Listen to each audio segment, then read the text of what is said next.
সুপ্রিয় দর্শক, ফেব্রুয়ারির 3 তারিখ, আজ সকাল 6টা 45 মিনিট। আমরা আছি মিরপুর 12 থেকে মিরপুর 10 নম্বরের রোডে।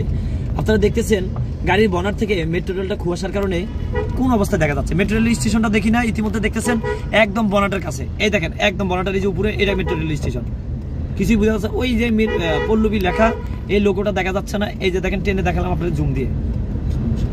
আপনারা যারা হাইওয়েতে যারা গাড়ি চালাবেন, হেডলাইট ব্যবহার করবেন, ইন্ডিকেটর ব্যবহার করবেন, প্রয়োজনে ফগলাইট জ্বালিয়ে দিবেন।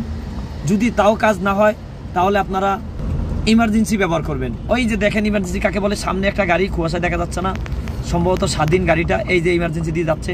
আমার এই বনাট আর হইলো গাড়ি দেখেন কতটুকু দেখা যাচ্ছে না। আপনারা সাবধান অবলম্বন করবেন। কুয়াশার কারণে আজকে ঢাকার বাইরের অবস্থা আরও খারাপ। যদি ঢাকার মধ্যেই অবস্থা হয় তাহলে ঢাকার বাইরের অবস্থা খারাপ, আরও ভয়াবহ অবস্থা। আশা করি আল্লাহ সকলকে ভালো রাখুক।